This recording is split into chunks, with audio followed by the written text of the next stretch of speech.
हरिओम मित्रों, आप सभी का हिंदी वैगनेस एकेडमी में स्वागत है। मैं गणेश यादव आप सभी के लिए हिंदी साहित्य का आधुनिक काल के अंतर्गत आने वाले छायावाद, राष्ट्रीय चेतना, संस्कृति एवं हलावाद से संबंधित भाग 9 लेकर आए हैं। इससे पहले 8 भाग हो चुका है। आज हम आधुनिक काल के अंतर्गत आने वाले 9वां भाग लेकर आए हैं।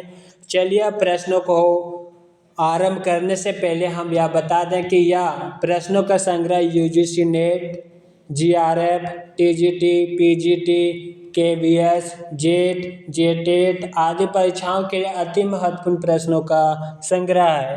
चलिए अब हम आरंभ करते हैं प्रश्नों का संग्रह का। प्रश्न संख्या 643, निम्नलिखित में से कौन सी रचना महादेवी वर्मा की नहीं है? डी ऑप्शन नहीं है, बाकी निहार है, नीरजा है, रश्मि है। प्रश्न संख्या 644, ग्रंथि किस रचनाकार की रचना है? सुमित्रा नंदन पंत की है।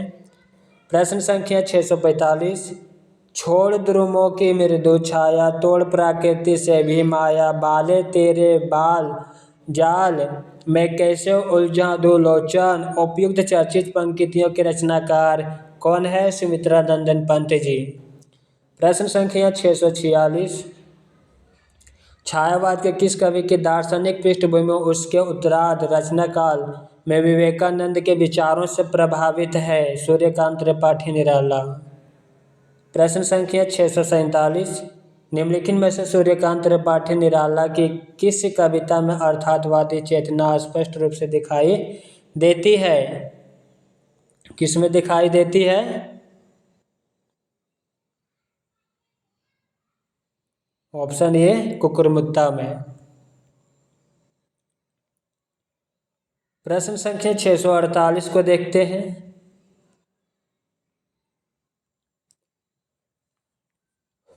किस छायावादी कवि की कविता में माधुर्य गुणों की अधिकता और रेखांकित करते हुए आचार्य रामचंद्र शुक्ल ने उसे माधुर्य का कवि कहा? जयशंकर प्रसाद जी।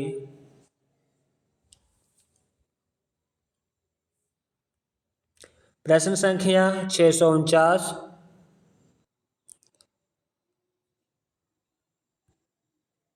प्रकाशन वर्ष के अनुसार निम्नलिखित कविताओं का सही अनुक्रम है? ऑप्शन सी पहला प्रलय की छाया, दूसरा मधुबाला, तीसरा असाध्य वीणा, चौथा पत्र कथा। इस प्रकार की प्रश्नों को बनाने से पहले हमें इन रचनाओं का प्रकाशन काल को याद होना चाहिए। चलिए इन रचनाओं का हम प्रकाशन वर्ष देखते हैं।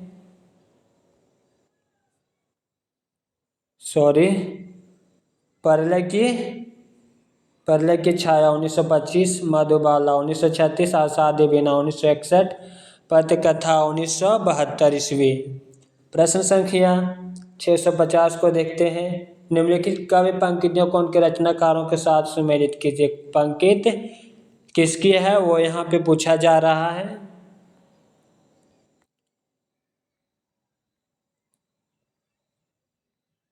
चलिए साइज को थोड़ा सा यहाँ पे छोटा करते हैं, उसके बाद हम मिलाते हैं।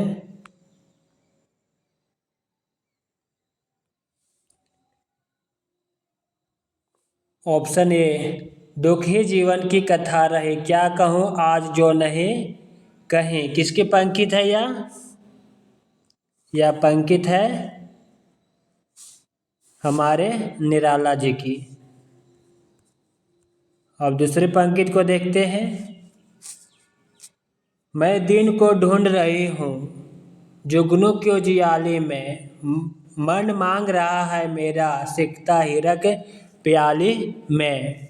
यह महादेवी वर्मा की पंक्ति है। बी महादेवी वर्मा की पंक्ति है। अब तीसरा पंक्ति देखते हैं।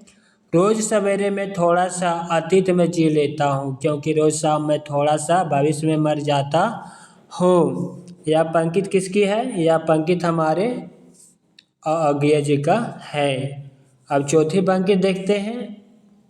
बिखरे अलके जो तर्क जाल, वह विश्व मुकुट सा उज्ज्वलतम, शशिखंड सा दृश्य था स्पष्ट भाल। यह प्रसाद जी की पंक्ति थे। ऑप्शन बी सही है। चलिए अब अगला प्रश्न को देखते हैं। प्रश्न संख्या यहाँ पे 651 देखते हैं। निम्नलिखित पात्रों को संबंध कवि कृतियों के साथ सुमेलित कीजिए। यहाँ पे चलिए मिलान करते हैं। कर्ण रश्मि रथी रचना के पात्र हैं। कमला कमला प्रलय की छाया रचना के पात्र हैं। औसी नरी उर्वशी रचना के पात्र हैं। और राहुल यशोधरा रचना के पात्र हैं। ऑप्शन सी सही है। प्रश्न संख्या 652।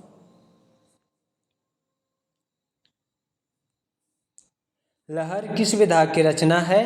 काव्य काव्य यानी कि कविता। प्रश्न संख्या 653। सुमित्रा नंदन पंत की रचनाएं मुख्यतः किस युग से संबंध है? छायावाद युग से। प्रश्न संख्या 654। सूर्यकांत त्रिपाठी निराला ने अपनी पुत्री की याद में कौन सी कविता लिखी है? सरोजा स्मृति। प्रश्न संख्या 655। वह आता है दो टुक कलेजे के करता पछताता पथ पर आता। उपयुक्त पंक्तियाँ किस कविता से है और इसके रचनाकार कौन है? भिक्षुक और सूर्यकांत त्रिपाठी निराला। प्रश्न संख्या 656। छायावाद की प्रमुख विशेषता है प्राकृतिक का मानवीयकरण। प्रश्न संख्या 657। प्रसाद की किसी कृति का अन्य भाषाओं में भी अनुवाद हुआ है? काव्यानी। किसकी? काव्यानी की। प्रश्न संख्या 658। निम्नलिखित में से कौन सा रचनाकार छायावाद के 4 स्तंभों में नहीं है? डी ऑप्शन नहीं है, सी ऑप्शन नहीं है। बाकी जयशंकर प्रसाद है, महादेवी वर्मा है, सुमित्रा नंदन पंत जी है। प्रश्न संख्या 659। निम्नलिखित विशेषताओं में से कौन सी विशेषता छायावाद की नहीं है? कौन सी विशेषता छायावाद की नहीं है वो देखते हैं। सी ऑप्शन नहीं। बाकी प्राकृतिक चित्रण है, दार्शनिकता है, प्रेम वर्णन है। प्रश्न संख्या 660। अनिमा किसकी रचना है? सूर्यकांत त्रिपाठी निराला की। प्रश्न संख्या 661। आचार्य रामचंद्र शुक्ल ने छायावाद के किस कवि को मधुमयी प्रतिभा और जागरूक भावुकता का कवि कहा? प्रसाद को। प्रश्न संख्या 662। चाह नहीं मैं सुरबाला के गहनों में गूथा जाऊं नामक पुष्प की अभिलाषा कविता किस कवि की रचना है? मक्खनलाल चतुर्वेदी की। प्रश्न संख्या 663।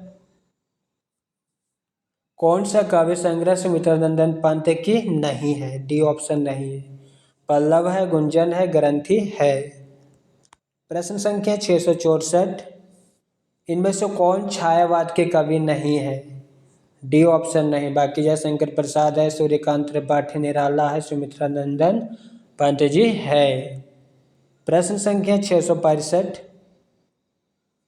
कौन सी रचना महादेवी वर्मा की नहीं है? बी ऑप्शन नहीं है। बाकी निहार है, रश्मि है, संध्या गीत है। प्रश्न संख्या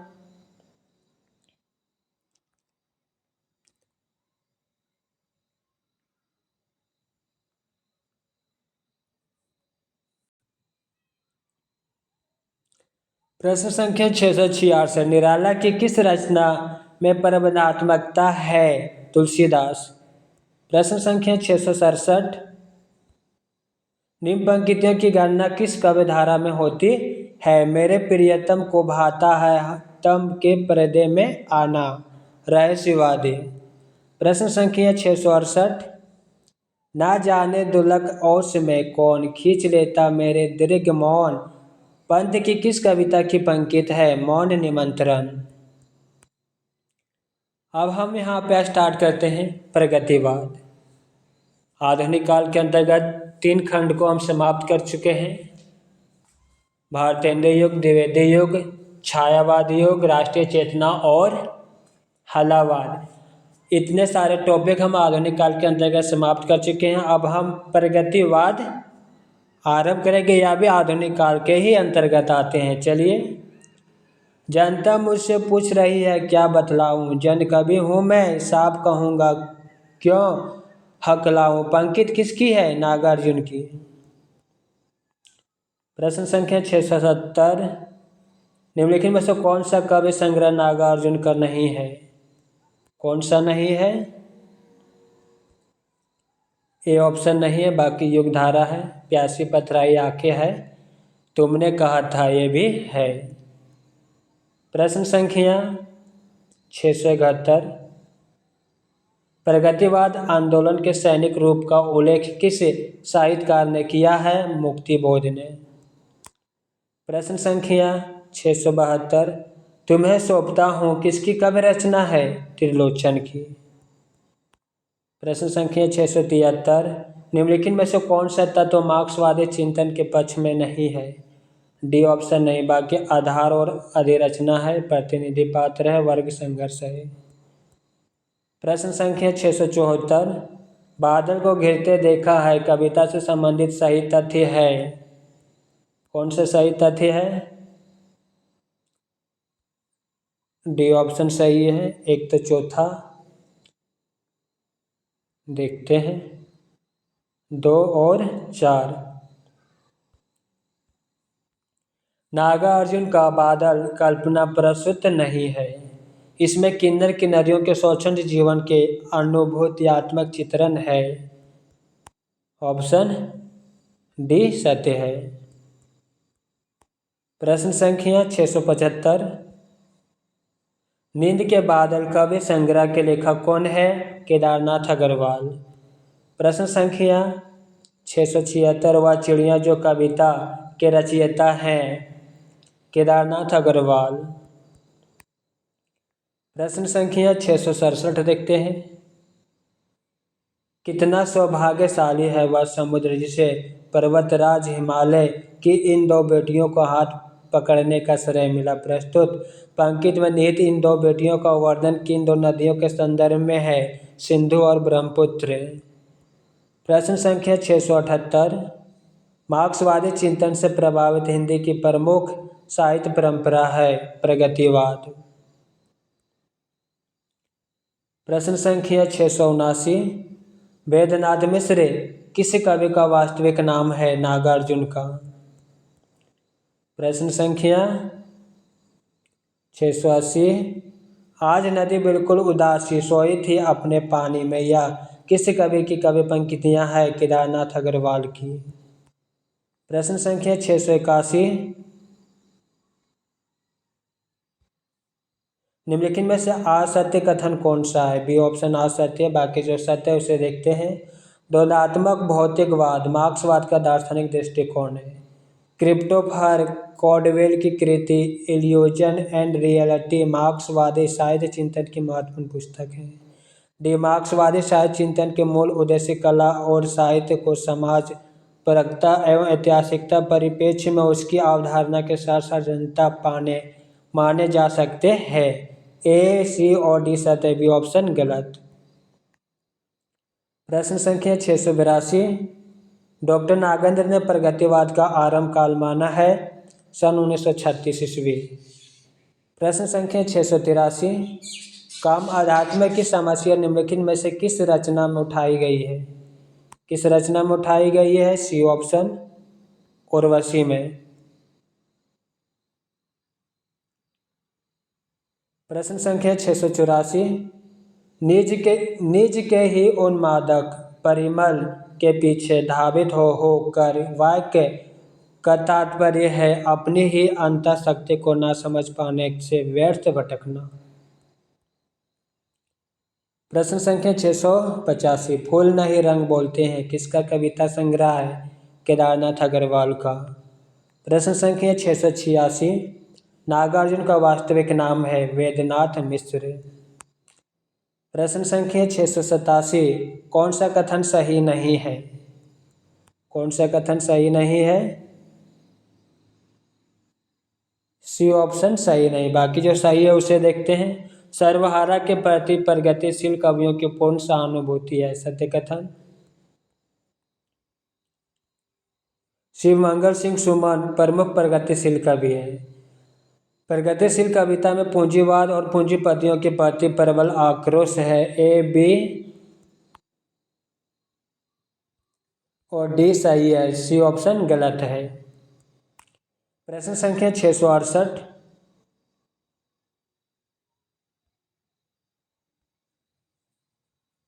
यहाँ पर पूछा कि दोनों में से कौन सही, तो यहाँ ए और आर दोनों सही। देखते हैं क्या है। प्रगतिवाद सामाजिक अर्थवाद के नाम पर चलाया गया एक सामाजिक आंदोलन था। उसके बाद आर, वर्ग संघर्ष की साम्यवादी विचारधारा और उस संदर्भ में नए मानव, नए हीरे की कल्पना इसका उद्देश्य था। ए और आर दोनों सही है। प्रश्न संख्या अब देखते हैं 689। निम्न विकल्पों में से कौन सा एक विकल्प रचनाकार रचना की दृष्टि से गलत है? बी ऑप्शन गलत है। बाकी जो सही है उसे देखते हैं। नागार्जुन युगधारा, त्रिलोचन की रचना धरती, केदारनाथ अग्रवाल की रचना युग की गंगा। प्रश्न संख्या 690। निम्न से कौन सी विशेषता प्रगतिवाद की नहीं है? कौन सी विशेषता प्रगतिवाद की नहीं है? बी ऑप्शन नहीं है। बाकी शोषण का विरोध है, व्यंग्य प्रधानता है, श्रम में सौंदर्य है।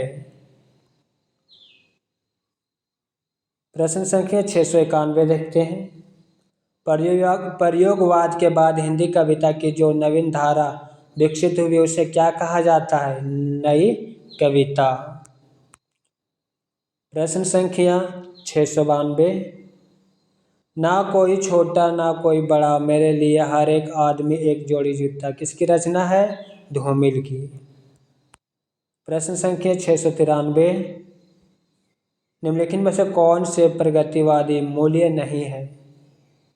ए ऑप्शन नहीं है, पहला और चौथा नहीं है। बाकी इतिहास बोध है, अर्थात चेतना है। प्रश्न संख्या 694। प्रश्न संख्या 695 देखते हैं। प्रगतिवादी काव्य के विषय में कौन सा कथन गलत है? यहाँ पे गलत प्रश्नों का देखना है।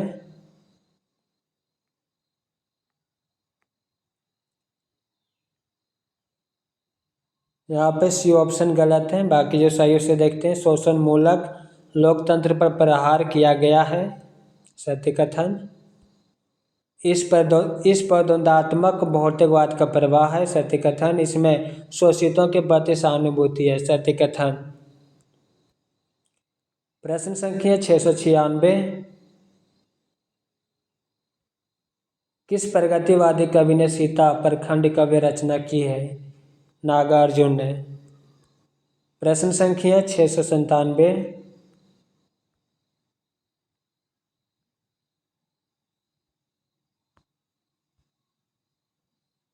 यहाँ पे ए और आर दोनों सही है। प्रगतिवाद के मूल स्थापना सैद्धांतिक रूप से प्रगतिशील थे, क्योंकि उसका लक्ष्य भौतिक अर्थवाद के आधार पर निर्मित मूल्यों को प्रतिष्ठित करना था। ए और आर दोनों सही है। प्रश्न संख्या 698। प्रगतिवाद में निम्न वर्ग के जीवन चित्रण को प्रधानता दी गई है, जबकि प्रयोगवाद में खाली स्थान। सी, मध्यवर्गीय समाज के चित्रण को। प्रश्न संख्या 699। प्रगतिवादी साहित्य उसे माना गया जो खाली स्थान सामाजिक अर्थात की अभिव्यक्ति को उद्देश्य मानकर लिखा गया हो।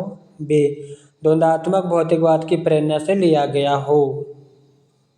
चलिए अब अगला प्रश्न को देखते हैं। 700 प्रश्न। निम्नलिखित में से कौन सी नागार्जुन की रचना नहीं है? डी ऑप्शन नहीं। बाकी हजार हजार बाहों वाली है, पुरानी जुतियों का कोरस है, खिचड़ी विप्लव देखा हमने, ये भी है। प्रश्न संख्या 701।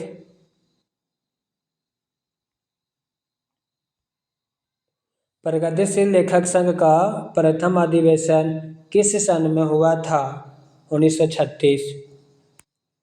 प्रश्न संख्या 702।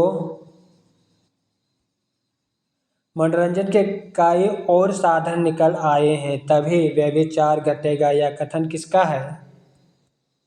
यह कथन किसका है? बी ऑप्शन नागार्जुन की।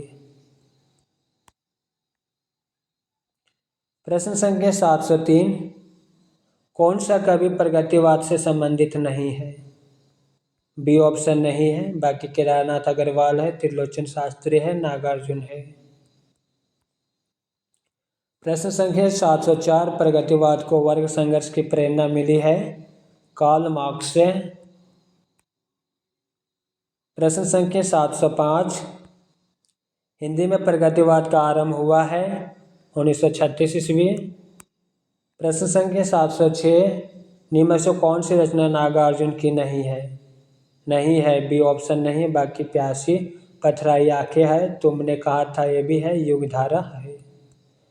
प्रश्न संख्या 707, बसंती हवा कविता के रचयिता कौन है? केदारनाथ अग्रवाल। प्रश्न संख्या 708, रामकथा पर आधारित काव्य कौन सा है? भूमिजा। प्रश्न संख्या 709, प्रगतिवाद साहित्य को स्वदेश्य मानता है। स्वदेशता का अर्थ है किसी विशेष अभिप्राय से, किसी विशेष दृष्टि से कला की रचना करना। प्रश्न संख्या 710, प्रगतिवादी कविता के प्रतीक, बिंब, शब्द, मुहावरे, चित्र ये सब कहाँ से लिए गए हैं? जनजीवन के बीच से। प्रश्न संख्या 711, प्रगतिवादी कवि रंगे राघव ने कौन सी पुस्तकें नहीं लिखी है? डी ऑप्शन नहीं लिखा, बाकी अजय खंडर लिखा है, पंचाली लिखा है, मेधावी भी लिखा है। प्रश्न संख्या 712, प्रमुख 3 प्रगतिवादी कवियों का नाम लिखे। रामविलास शर्मा, नागार्जुन, त्रिलोचन। प्रश्न संख्या 713, प्रगतिवादी कवि केदारनाथ अग्रवाल की किन्हीं 2 कविताओं के शीर्षक लिखिए। बी ऑप्शन, मांझी ना बजाओ बंसी और बसंती हवा। प्रश्न संख्या 714, प्रगतिशील लेखक संघ का प्रथम अधिवेशन किस शहर में हुआ था? लखनऊ। प्रश्न संख्या 715, यात्री नाम से भी कविताएं लिखने वाले रचनाकार हैं नागार्जुन। प्रश्न संख्या 716, हिंदी में सोनेट का प्रयोग सर्वप्रथम किसने किया है? त्रिलोचन शास्त्री ने।